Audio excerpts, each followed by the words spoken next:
Sir B Ed విద్యార్థులకు సంబంధించి సమస్య ఎన్నాళ్ళుగా ప్రభుత్వంతో పోరాడుతుంది? అంటే దాదాపు ఇదివరకు మాకు బీఈడీ వాళ్లకు హెచ్జిటి అవకాశం ఉండేది ఒకప్పుడు. అంటే 99 వరకు కూడా ఇది కొనసాగింది. 99 తర్వాత వచ్చినటువంటి ప్రభుత్వాలు డిఈడి బీఈడి అని వీళ్లకు ఒక వివక్షత చూపించి డిఈడికి వాళ్ళకి హెచ్జిటి అర్హులని, బీఈడి వాళ్ళు స్కూల్ అసిస్టెంట్లకు అర్హులని ఒక వాయిస్ తీసుకొచ్చిళ్ళు.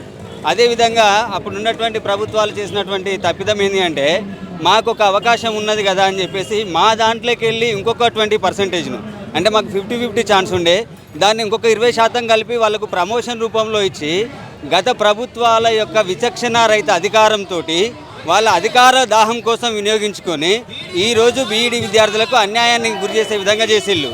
మరి ఇప్పుడున్నటువంటి పరిస్థితులలో తెలంగాణ రాష్ట్రాన్ని ఉద్యోగాల కోసమని ఉద్యమించి కొట్లాడి తెచ్చుకున్నాక కూడా మన రాష్ట్రంలో పాత పాలసీలనే ఇంప్లిమెంటేషన్ చేస్తున్నారు తప్ప కొత్త పాలసీలను ఇంతవరకు ఇంప్లిమెంటేషన్ లేదు. అంటే విద్యా వ్యవస్థలో ఉన్నటువంటి పరిస్థితి ఏ విధంగా ఉందంటే, కొత్త పాలసీలు వస్తున్నాయి, పాత బట్టలే దొడుగుతున్నారు అనే విధంగా ఇప్పటి వరకు మన యొక్క విధానాన్ని కొనసాగుతూ ఉంది. గత డిఎస్సీలలో కనుక చూసుకున్నట్లయితే హెచ్జిటి వారికి 70% ప్రమోషన్ కల్పించి స్కూల్ అసిస్టెంట్ పోస్టులు ఇవ్వడం వల్ల నిజమైనటువంటి విషయ పరిజ్ఞానం ఉన్నటువంటి బీఈడీ విద్యార్థులకు అన్యాయం జరిగి పోస్టులు లేక ఇబ్బంది ఎదుర్కొని ఆత్మహత్యలు చేసుకునేటువంటి పరిస్థితి ఉన్నది. మరి ఇప్పుడు మొన్న కనుక చూసుకున్నట్లయితే ఇప్పటి వరకు 2 విద్యార్థులు పిట్టల్లా రాలిపోయిళ్ళు. కారణము వాళ్ళు ఇప్పుడు మొన్నటువంటి వెరిఫికేషన్స్కి పోయిన తర్వాత కూడా జీవితంలో మనకు పోస్టులు రావు, వీళ్ళు కేటాయించరు అనేటువంటి ఉద్దేశంతో నిరుత్సాహానికి గురి అయ్యి ఇవాళ ఒక్కొక్కరు పుస్తకాల పురుగులై కూడా వాళ్ళకు ఉద్యోగాలు రాక మెంటల్ క్రాకులు వేసి రోడ్ల పొంటి తిరిగేటువంటి పరిస్థితి ఉన్నది. అదే కాకుండా ఇవాళ రేపు చూస్తూ ఉన్నాం, మనము ఈ వ్యసనాలకు పాల్పడేటువంటి పరిస్థితులు వీళ్ళే ప్రభుత్వాలే కల్పిస్తున్నాయని మనం ఈ విధంగా చెప్పొచ్చు.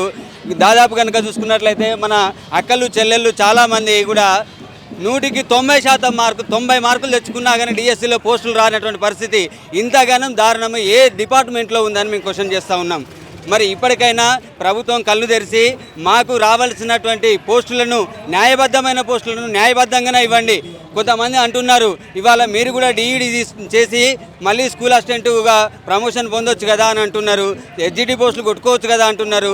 మేము అటువంటి వారికి కూడా సమాధానం చెప్తున్నాము, మాకు హెచ్జిటి అవకాశం కల్పించండి.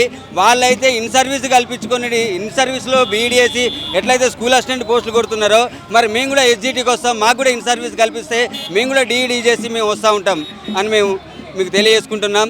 మరి ఇంకొక విషయం ఏంటంటే, ఇప్పటి వరకు హెచ్జిటిగా జాబులు పొందినటువంటి బీఈడి వాళ్ళు న్యాయం చేయలేదా? హెచ్జిటిగా వాళ్ళు ఇప్పుడు ఉత్తమ ఉపాధ్యాయులు కూడా అయినటువంటి వాళ్ళు ఉన్నారు.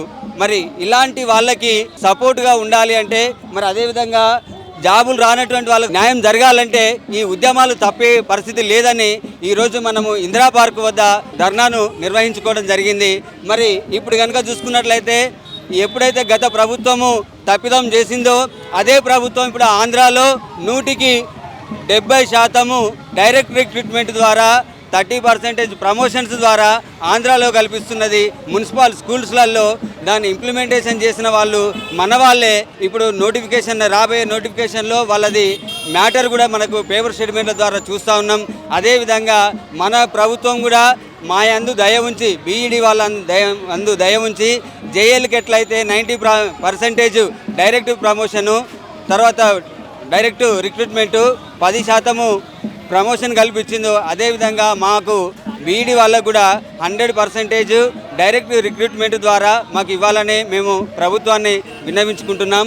లేని ఎడల మీరు ఏమన్నా జీవోలు మార్చలేమనేటువంటి పరిస్థితి కనుక ఉంటే హెచ్జిటి పోస్టులు గత డిఎస్సీలో ఎన్ఏసీల్లో ఇప్పుడు ఎన్నేయబోతున్నారో అన్నిటికీ సరిసమానంగా మా యొక్క స్కూల్ అసిస్టెంట్ పోస్టులను డైరెక్ట్ రిక్రూట్మెంట్ ద్వారా భర్తీ చేయాలని మన ప్రభుత్వాన్ని విన్నవించుకుంటున్నాం.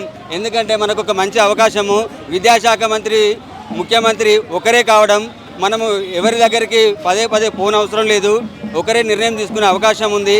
కాబట్టి ముఖ్యమంత్రి గారు ఈ యొక్క విషయాన్ని దృష్టిలో ఉంచుకొని మాకు న్యాయం చేస్తారని మేము కోరుకుంటున్నాం.